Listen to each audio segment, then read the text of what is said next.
Survival here is never a matter of chance. It is a ruthless, unforgiving calculation. When moisture vanishes, the rules of engagement shift. Desperation overrides caution. An apex predator does not hunt for sport. This is an absolute biological necessity. To understand the violence of this moment, we must understand the theater that dictates it. This is Ruaha, the absolute peak of the dry season. For 8 months, not a single drop of rain has fallen on this soil. The ecosystem's lifeblood has been severed. What remains is a lethal geographical bottleneck.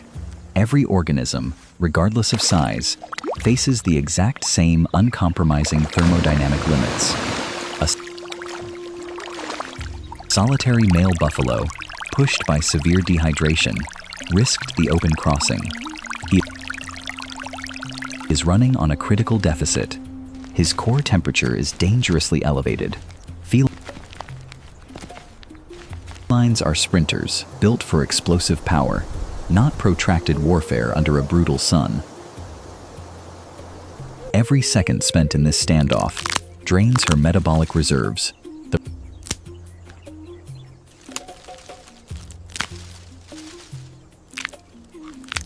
Pride relies on spatial geometry, minimizing their individual risk, while maximizing psychological pressure. But a ton of pure muscle and bone is heavily shielded against a frontal assault.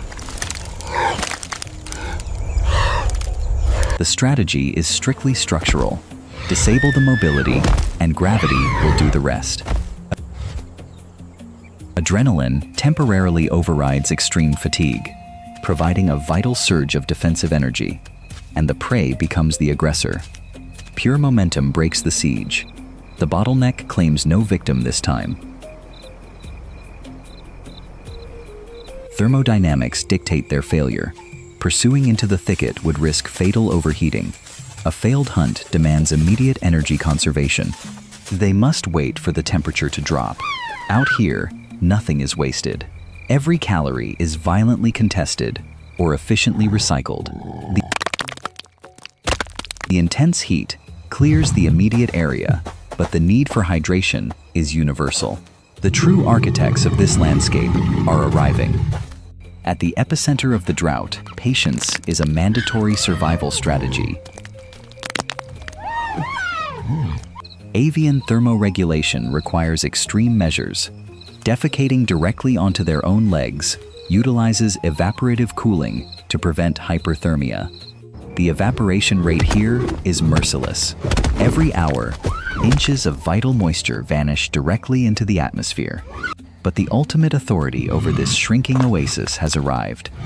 A herd's survival is entirely dependent on the spatial memory of its oldest female. She maps the subsurface hydrology of a territory spanning thousands of square miles. An adult requires upwards of 50 gallons a day.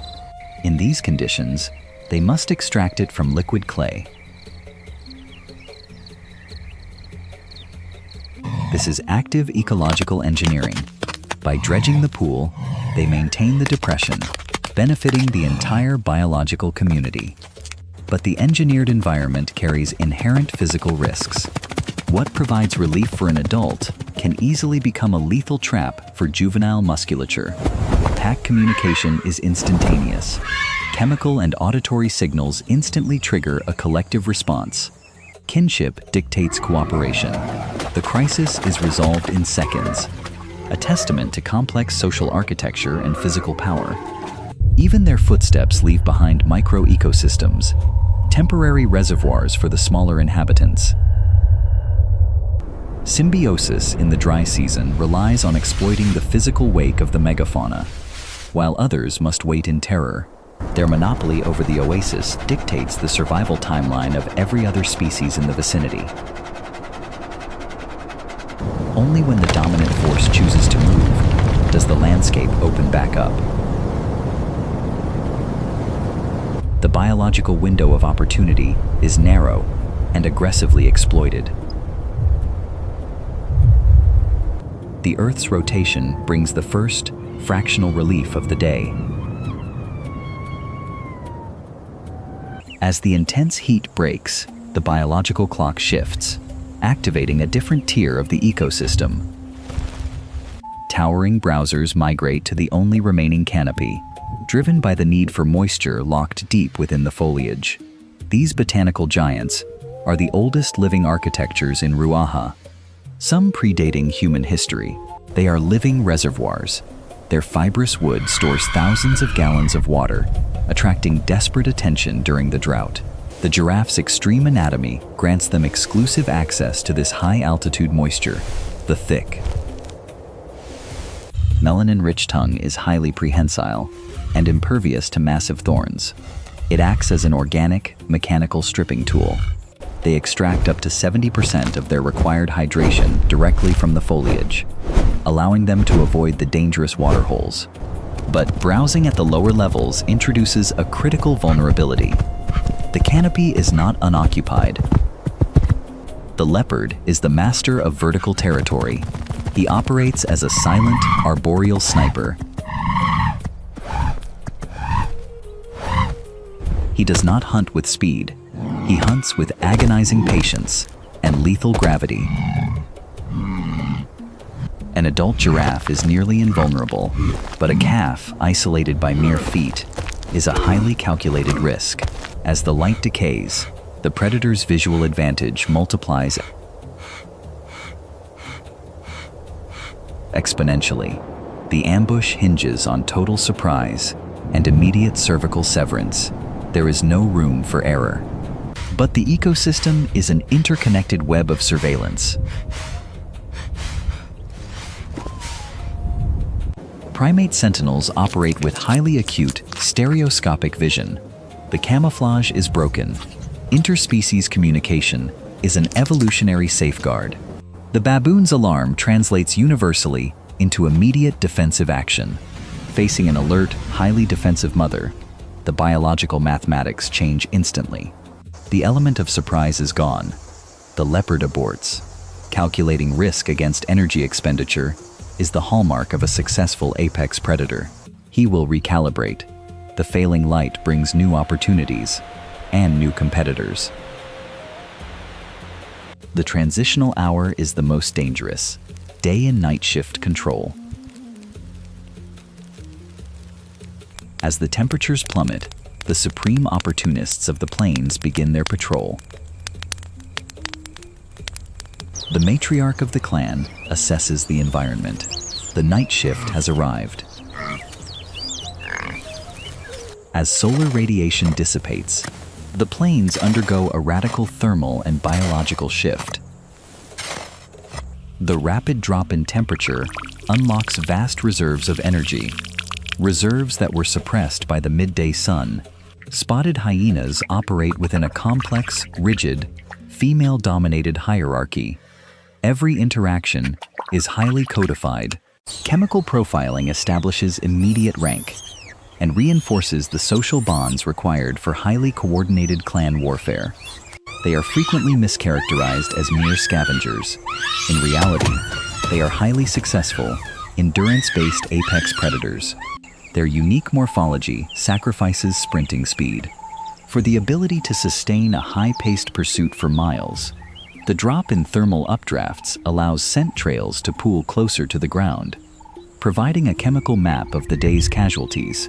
A localized cluster of blowflies and a distinct chemical decay signal a high-value protein source nearby.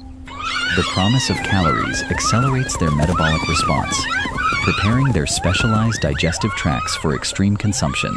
In this ecosystem, biological efficiency is absolute. A hyena clan can reduce an entire carcass to nothing in minutes, producing over 1,000 pounds of bite force per square inch. Their jaws are structural demolition tools. Highly acidic digestive enzymes easily dissolve the calcium, extracting the nutrient-rich marrow, completely inaccessible to other predators. But the night does not belong exclusively to the scavengers. The ultimate authority is waking. The acoustic signature of a fully grown male lion triggers an immediate, hardwired terror response. Driven by the same crushing thirst and hunger, the absolute apex of the food chain claims the night. The Syndicate of the night has arrived, violently seizing control of the shifting, lethal landscape. Size and sheer mechanical power overrule numbers in tight quarters. The hierarchy resets. He will consume the marrow, stripping the scavengers of their hard-earned caloric prize. But a handful of bone marrow is biologically insufficient to sustain a 500-pound frame. The epicenter of survival remains the shrinking Oasis. Under the cover of darkness, the true siege begins. Restored by the cooler temperatures, the female hunting syndicate resumes its lethal perimeter. At night, felines process light up to 6 times more efficiently than humans. The darkness is their primary weapon.